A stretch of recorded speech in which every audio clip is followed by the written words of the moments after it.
Kita ini yang sekarang mulai dari atas sampai ke bawah otak udang.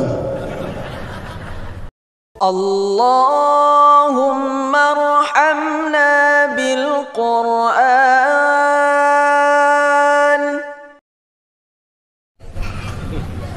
Kita ini yang sekarang mulai dari atas sampai ke bawah otak udang.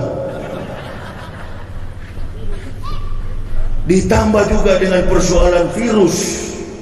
Anak-anak tidak lagi proses belajar tatap, metodologi pendidikan, metodik didaktik dalam implementasi nilai pembelajaran edukasi tersendat.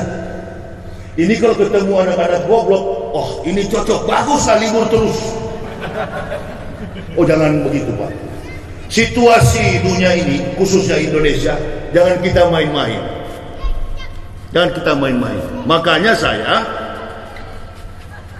berdakwah ini tidak usah lagi, bukan saatnya berdakwah surga neraka, bidah haram bidah. Tidak. Semua umat Islam itu diajarkan kepada seluruh jamaah, yakinlah kita ketika kita mengucapkan la ilaha illallah Muhammad Rasulullah, tempat kita adalah surga. Itu yang ngomong bukan saya. Hadis Nabi SAW. Barang siapa mengucapkan la ilaha illallah, anak kata Rasulullah, Muhammad Rasulullah, haramullahu naro alaihi, haram bagi mereka neraka. Saya kok kalau dengar ada ustaz ceramah di masjid, neraka, bidah, kafir, umat Islam, kok ada orang Islam masuk neraka? Jemaah juga ada yang percaya.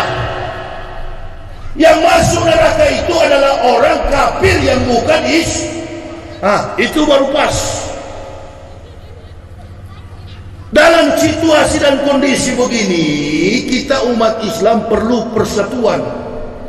NTNU bersatu dengan Muhammad, NT Al-Wasliyah bersatu dengan Naqsabandiyah, FPI bersatu dengan Banser, Banser bersatu dengan FPI, Ansor, Banseret dan lain sebagainya. Bersatu kawan, jangan mau dipecahkan. Tapi yang suka pecah-pecahkan ini ternyata bukan masyarakat. Mohon maaf Pak Dewan, yang bikin hancur persatuan di Indonesia ini adalah statement para pejabat. Coba evaluasi lagi. Coba kita feedback ke belakang, kita flashback ke belakang, come back to history, pulang kepada sejarah. Ributnya sejak Jokowi memimpin dari awal sampai sekarang, Indonesia ini terus-terus ribut.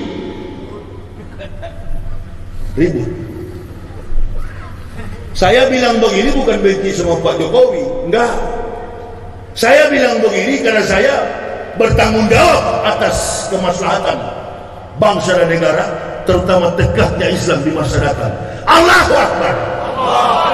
Mayoriti bangsa ini adalah ya, atas berkat rahmat Allah yang Maha Kuasa dan dengan didorongkan oleh keinginan luhur supaya berkehidupan kebangsaan yang bebas, maka rakyat Indonesia menyatakan dengan ini kemerdekaannya.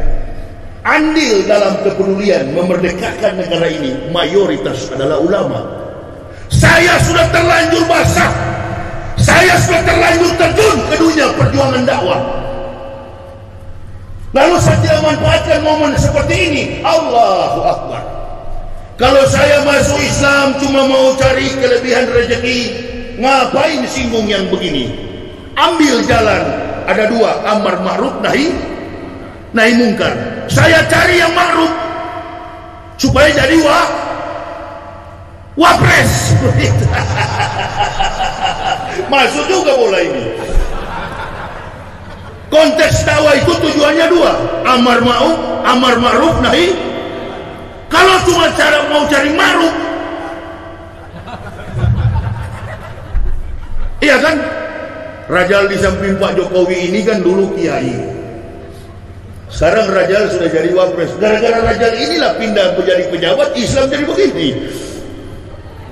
Coba tanya tuh ibu-ibu tuh, Bu, antum kalau ditinggali suamimu pergi nikah lagi, bukan tinggal wafat, tapi antum ditinggali suamimu pergi menikah dengan perempuan lain. Apa yang berkecamuk dalam pikiran dan benak hatimu terhadap suami? Tunggu dulu. Apa kira-kira? Apa kira-kira, Bu?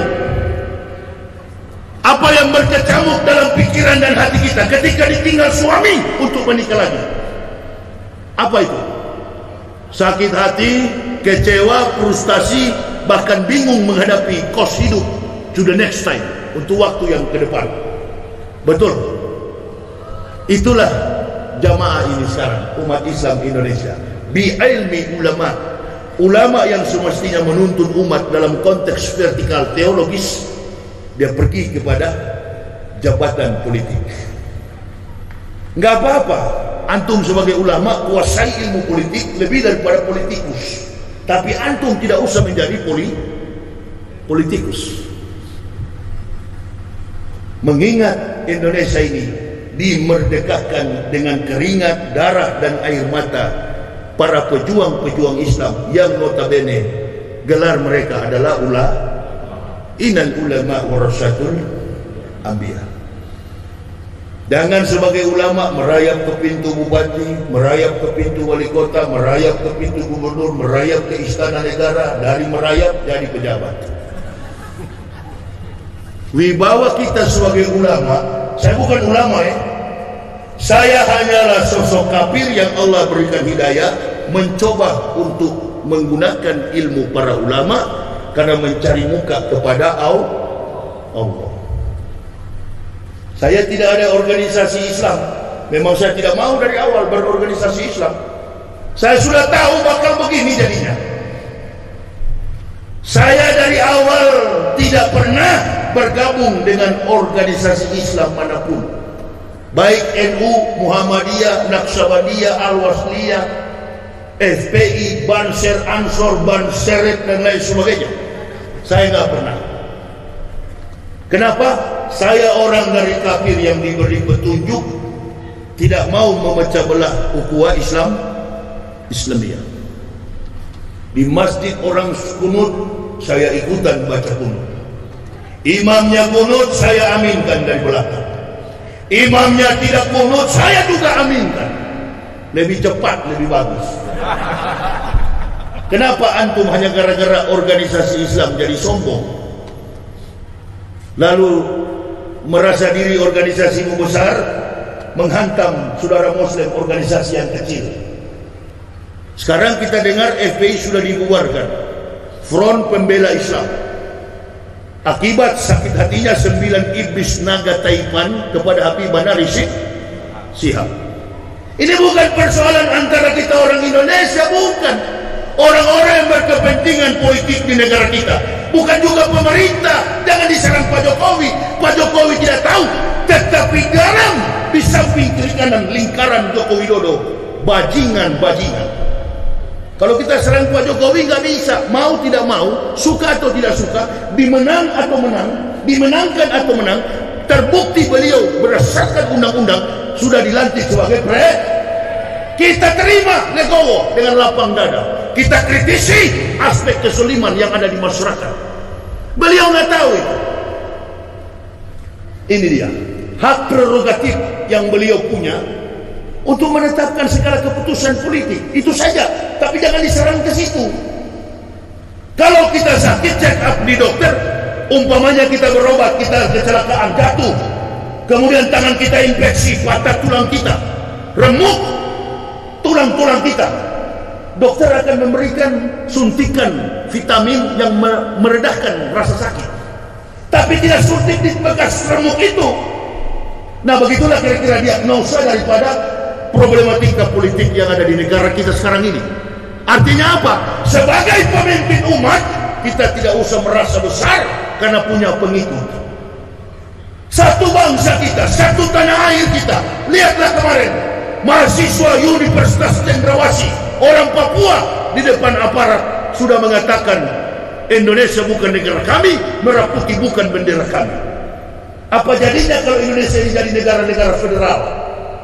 Aceh merdeka, insya Allah Riau juga pasti ikut. Awak pun pindah dari Jakarta kemari. Sumatera ini pasti merdeka. Mau kita begitu? Jangan mau. Kita selalu berdoa. Pak Jokowi dan Pak Maruf sudah tidak lama, tinggal 3 tahun. Betul apa betul? Masuk Ramadan bulan April Mei. Kalau sudah masuk Ramadan sama dengan 2022, 2023, 2024 kita berdoa.